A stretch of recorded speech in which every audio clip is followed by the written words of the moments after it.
চলো আজকে তোমাদের সাথে শেয়ার করি বাড়িতে সারাদিন আমি কি কাজকর্ম করি। সকালবেলা ঘুম থেকে উঠে গেছি, আমি না তাড়াতাড়ি ঘুম থেকে উঠতে পারি না, উঠতে উঠতে 7টা বেজে যায়। 7টার সময় ঘুম থেকে উঠে দেখো প্রথমেই বিছানাটা তুলে নিয়েছি, প্রথমে মশারিটা ভালো করে ভাঁজ করে নিয়েছি। মশারি সেরকম ভালোভাবে আমি ভাঁজ করতে পারি না। তারপরে খাটটাকে মুছে নিলাম, খাটটায় না অনেক ধুলোবালি পড়েছে। কদিন মোছার পর পরই শুধু দেখি ধুলোবালি পড়ে যায়। আমি সপ্তাহে 2 দিন খাটটা মুছি। এই দেখো এখন আমরা লেপ তুলিনি, এখনও ঠান্ডা ঠান্ডা একটু লাগে, তার জন্য লেপটা এখনও তোলা হয়নি। আর শরীরটা যেহেতু ভালো না সেই কারণে না লেপটা তোলা হচ্ছে না, এই উষা টুষার কাচতে হবে তো সেই কারণে আর হচ্ছে না। আর বিছানার চাদর টান টান করে যদি নাই গোছানো থাকে তাহলে আর কীরকম লাগে, আমার তো একদমই পছন্দ লাগে না। কার কীরকম লাগে জানি না। আর ও হ্যাঁ, তোমাদের সাথে পরিচয় করে দিই, এটা হচ্ছে আমার গোলু। একে আমার হাজব্যান্ড আমাকে গিফট করেছিল, আমার খুব প্রিয় একটা পুতুল, এর নাম দিয়েছে গোলু। পুতুল বলবো না। এই দেখো আয়নার সামনে একটু সিঁদুর পরি, তো সিঁদুর পরে মাথা আঁচড়াতে আঁচড়াতে না সিঁদুর পরলে এখানটাতে সিঁদুর পরে দিয়ে জায়গাটা লাল হয়ে যায়। ভাবলাম যে আজকে এই জায়গাগুলো পরিষ্কার করে ফেলি, একদম কলিং দিয়ে মুছি। কলিং দিয়ে মুছলে না ওই সব কালারগুলো মানে নোংরাগুলো উঠে যায়, তার জন্য আজকে আমি কলিং দিয়ে ভালো করে পরিষ্কার করে নিচ্ছি। অনেক দিন ধরেই ভাবছি করব। আর আমার ডাস্ট অ্যালার্জি আছে তো সেই কারণে না আমি একটু ধুলোবালিটা একটু কমই ঘাঁটি। তো ঘাঁটি না বললে হয় না, ঘাঁটতে তো হবেই না, এটাই হচ্ছে আমাদের কাজ। এইদিকে দেখো আমার বর এখন কম্পিউটার নিয়ে কাজে বসে পড়েছে, আর আমি একদম খাটের তলায় যতটা আমার হাত ঢোকে ঝাঁটাটা ঢোকাতে পারি ততটা আমি ঝাড় দিয়ে নোংরাগুলো বের করে নিই। বক্স খাট তো ওই মানে বছরে একবার যখন নাড়াচাড়া হয় তখন আর কি খাটের তলায় একদম পুরো পরিষ্কার করে নেওয়া হয়। দেখো পুরো পরিষ্কার করে ঝাঁট দিয়ে নিচ্ছি। আর ঘরে এত ধুলো ঢোকে, এখন গরমকাল একটু উঠোন ঝাঁট দিলেই না সব ধুলোগুলো জানলা দিয়ে ঢুকে যায়। কী করব, কিছু করার নেই। ঘর থাকলে উঠোন থাকলে তো ধুলোবালি হবে। গরমকাল তাও জল দিয়ে ঝাঁট দেওয়ার পরেও যদি এত ধুলো ওঠে তাহলে আর কি করব, এইভাবেই চলতে হবে, আর কিছু করার নেই। যাই হোক না কেন আমার কাজ তো আমাকেই করতে হবে, তাই আমি একদম ঘর দুয়ার পরিষ্কার করে নিয়েছি। এবার চলে যাবো রান্নাঘরে। দেখো রান্নাঘরে এসে গ্যাসটা, কালকে রাত্রেবেলা চাউমিন করেছিলাম, গ্যাসটা অনেকটা নোংরা হয়েছিল, তাই গ্যাসটা একটু পরিষ্কার করে নিচ্ছি ভালো করে। আমার গ্যাস পরিষ্কার না থাকলে না আমার একদম ভালো লাগে না। আমি রান্নাঘর যতটা পারি ফিটফাট করে গুছিয়ে রাখি। এই দেখো না এই জায়গাটা দিয়ে ভালো করে মুছে ফেলছি। ও হ্যাঁ, তার আগে বলিনি তোমাদেরকে, যখন গ্যাস পরিষ্কার করবে না তখন সিলিন্ডারের চাবিটা একদম অফ করে নেবে। কখন কি হয় বলা যায় নাকি, বিপদ কখন কার আসে বলে কয়ে আসে না। তার জন্য আমি সব সময় সবাইকেই বলি যে যখন যে রান্না করবা একটু সিলিন্ডারের চাবিটা অফ করে থোবা। কে কার কথা শুনে, যার যখন মনে থাকে সে তখন বন্ধ করে, আমি তো প্রত্যেক সময় বন্ধ করে রাখি। দেখ এইভাবে দেখো আমার রান্নাঘরটা পরিষ্কার হয়ে গেলো। ও তার মধ্যে আজকে বৃহস্পতিবার ছিল, ঠাকুরের বাসন অনেক, তো ঘর টট ভালো করে তেঁতুল মাখিয়ে ভালো করে বাসনগুলো মেজে নিতে হবে। বৃহস্পতিবার মানে বিশাল চাপ, আর পুজো দিতে তো বৃহস্পতিবারে আমার 1 ঘন্টা লেগে যায়, এমনিতেই প্রত্যেক দিন আধা ঘন্টা লেগে যায়, আর বৃহস্পতিবার বললে তো কোনো কথাই হবে না। কি আছে, এইভাবেই কাজ শুরু করে দিয়ে দেখো বাসন এবার ধুয়ে নিচ্ছি। আমাদের না 2টো কলপার, আমার এই কলপারে সব কাজ করতে খুব ভালো লাগে, আর একটা কলপার আছে ওখানে আমার মা সব সময় ওখানে কাজ করে। জানি না কেন মায়ের এই কলপারটা ভালো লাগে না, আমার তো খুবই ভালো লাগে। এইভাবে বাসন ঠাকুরের ধোয়া হয়ে গেল, এবার চলে গেলাম মাদের ঘরটা গোছাতে। এই দেখো আলনার মধ্যে মায়ের শাড়িটা অগোছালো ছিল, এটাকে ভাঁজ করে একদম গুছিয়ে রাখছি। আমার জামা কাপড় এলোমেলো থাকলে না একদম ভালো লাগে না, কি করব। মা রান্নার দিকে চলে যায় আর আমি এইদিকে কাজ করি, দুজনে আমরা কাজ ভাগ করে নিয়েছি। দেখবে দুজনে হাতে হাতে কাজ করলে না কতটাই না সুবিধা হয়, তাই না? তার জন্য আমরা দুজনা শাশুড়ি বৌমা মিলে দুজনা দুরকম কাজ ভাগ করে নিয়েছি।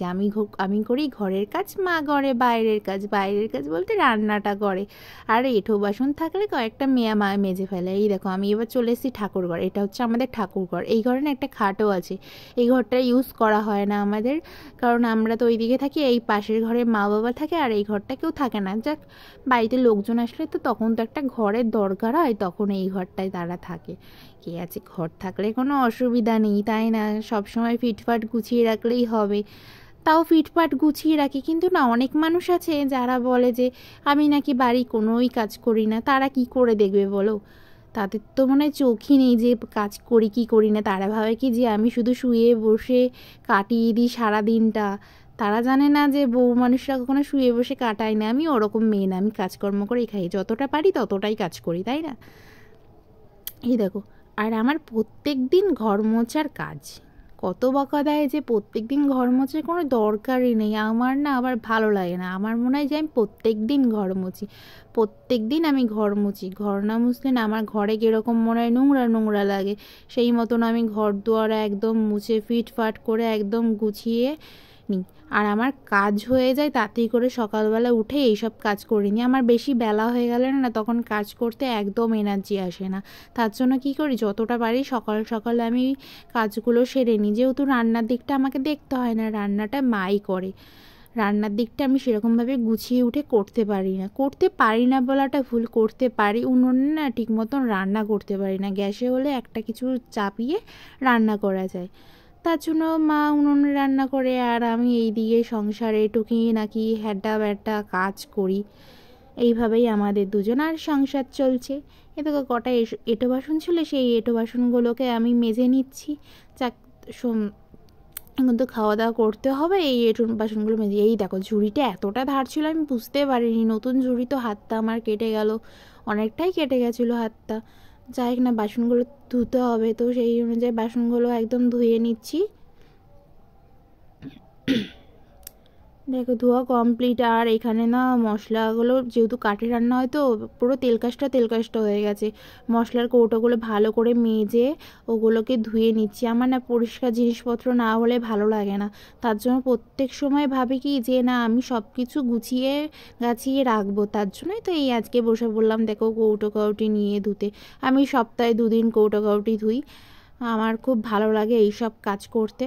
আমার মানে সব কিছু গুছিয়ে রাখবো, যে এক নোংরা কোনো কিছু থাকবে না। আমার মনে হয় যে আমি গুছিয়ে রাখতে পারি না, রাখতে পারি। আর অনেকের মনে হয় যে আমি গুছিয়ে রাখতে পারি না। জলের বোতলগুলো অনেক দিন নোংরা হয়েছিল, শ্যাওলা পড়ে গেছিলো, তাই ভাবলাম যে না বোতলগুলো একটু পরিষ্কার করে নিই, জল তো খাওয়া হচ্ছে। আর এইসব বোতল না বেশি দিন ইউজ করা হয় না, আমরা বেশি দিন ইউজ করি না। আমরা জোর গেলে ওই 2 সপ্তাহ মতন ইউজ করে তারপরে বোতলগুলো ফেলে দিই। আমার হাজব্যান্ড বলে যে এইসব বোতলে জল খাওয়াটা ভালো না। কলসিতে মা জল নিয়ে আসে, বলে কলসিতে থেকে গ্লাসে নিয়ে জল খেতে। আমার না ওই গ্লাসের জল খেতে আমার আবার ভালো লাগে না, তাই বোতলের জলটাই খাই আমি। তো এই দেখো সেই মতন বোতলগুলো একটু ভালো করে ধুয়ে নিচ্ছি, ধুয়ে পরিষ্কার করে নিচ্ছি। আর এই দেখো এই দিকটা দিয়ে অগোছালো ছিল, তো এই জায়গাটা ভালো করে মুছে নিচ্ছি। যেহেতু বৃহস্পতিবার ভালো এঁটো কাটা থাকলে চলবে না, ভালো করে এই জায়গাটা মুছিয়ে সব কিছু গুছিয়ে রাখছি। গুছিয়ে রাখাটা হচ্ছে আমাদের দায়িত্ব, তাই না? সব কিছু তো সবাই করবে না, তার জন্য আমি এই জিনিসটা করিনি। আর এই জায়গাটা আমার প্রত্যেক দিন ধোয়াতে হয়, কারণ আমি এখানে কাজকর্ম করি, এঁটো বাসন টাসন মাজি, এঁটো কাটা থাকলে কি আর সেটা ভালো লাগে ঘরের সামনে। তার জন্য আমি এই জায়গাটা প্রত্যেক দিন ভালো করে জল দিয়ে ধুয়ে নিই। তো এই দেখো আজকেও সেরকম ভালোভাবে ঝাঁটা দিয়ে ধুয়ে নিচ্ছি। একটু ফিনাইল দিয়ে ধুলে কী বলো তো একটু গন্ধটা হয় না আর কি, সুন্দর গন্ধ বেরোয়। এবার চলে এসেছি মেন কাজ, এটা হচ্ছে সব থেকে আমার প্রত্যেক দিনের মেন কাজ। এই যে আমি এখন ঠাকুর পুজো দেব, তো পুজো দেওয়ার জন্য প্রথমে সব ঠাকুরের জন্য জল বেড়ে নিচ্ছি গ্লাসে। তো জলটা বেড়ে নেওয়ার পরে মানে পুজোটা হয়ে গেলে না আমার মনে হয় কি যে আমার মাথায় আর কোনো চিন্তাই নেই, যাক মেন কাজটা আমার হয়ে গেল, যে পুজোটাই আমার কাছে হচ্ছে মেন। তাই আমি পুজোটা তাড়াতাড়ি দেওয়ার চেষ্টা করে, কিন্তু কি করব কাজের জন্য একটু দেরি হয়ে যায়, তার জন্য আর কি এই যে তারপরে থালায় তুলসী পাতা দিয়ে দিচ্ছি। ও হ্যাঁ, তোমাদের থেকে একটা কথা জানার আছে, আমি শুনেছি শিব ঠাকুরকে নাকি তুলসী পাতা দিতে নেই, মানে খাবারে তুলসী পাতা দিতে নেই। আর লক্ষ্মী ঠাকুরকে নাকি তুলসী পাতা দিতে নেই, এটা কি সত্যি? কেউ যদি জানো তাহলে অবশ্যই কমেন্ট করে জানিও। এটা মা আমাকে বলেছে, তাই আমি করি না। আর আমার মহাদেবকে দেখো না, ঘি মধু দিয়ে ভালো করে মাখিয়ে স্নান করিয়ে নিচ্ছি। আমি মহাদেবকে 1 বছর 2 মাস 12 দিন হয়েছে এই ঠাকুরটাকে প্রতিষ্ঠা করেছি।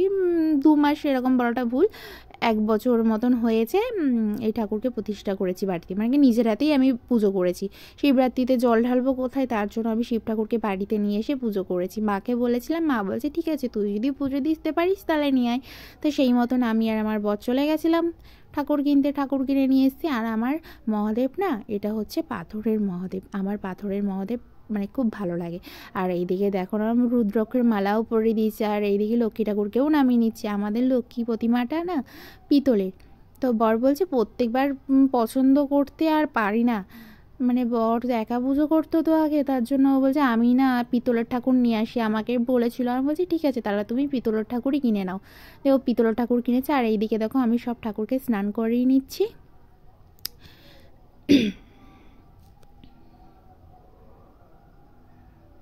এবার দেখো লক্ষ্মী ঠাকুরকে প্রত্যেক বৃহস্পতিবার আমি লক্ষ্মী ঠাকুরকে স্নান করিয়ে নিই।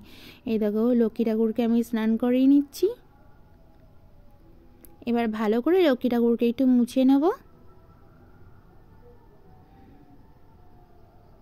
লক্ষ্মী ঠাকুরকে লক্ষ্মী ঠাকুরের আসনে বসিয়ে দিয়ে লক্ষ্মী ঠাকুরের গলায় হারটা পরিয়ে দিয়ে আর লক্ষ্মী ঠাকুরের যে হাতে চাঁদমালাটা থাকে সেটাও পরিয়ে নিয়েছি। এটা খুলে স্নান করাই কারণ ওটা কাগজের, তার জন্য।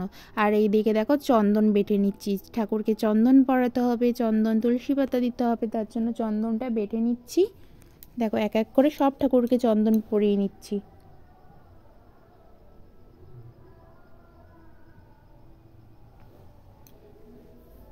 আর লক্ষ্মী ঠাকুরকে দেখো এদিকে আমি তুলসী পাতা দিলাম না। যদি বলো কেন, আমি শুনেছি লক্ষ্মী ঠাকুর নাকি, লক্ষ্মী ঠাকুরের সতীর নাকি তুলসী পাতা, এটা আমাকে মা বলেছে, তার জন্য আমি লক্ষ্মী ঠাকুরকে তুলসী পাতা দিই না। তাছাড়া আদার সব ঠাকুরকে দিই, আর শিব ঠাকুরকে তুলসী পাতা দিই না। এবার এক এক করে সুন্দর করে ঠাকুরকে ফুল দিয়ে সাজিয়ে নিচ্ছি। লক্ষ্মী ঠাকুরকে সিঁদুর পরিয়ে নিলাম। আর এইদিকে দেখো ঘরটা এবার সুন্দর করে স্বস্তিক চিহ্ন দিয়ে ভালো করে এঁকে নিচ্ছি।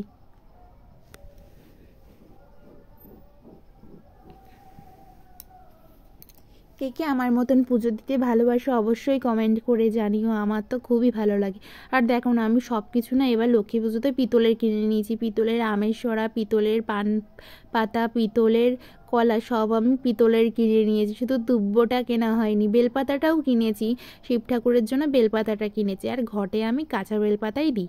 আর এইদিকে দেখো দুব্ব দিয়ে এখন উলু দিয়ে ঘরটা পেতে নিলাম, জোগাড় দিয়ে পেতে নিতে হয়। আর আমি বৃহস্পতিবার না ঘন্টা বাজাই না, বৃহস্পতিবার ঠাকুরের গান গেয়েই আমি ঠাকুরকে পুজো করি।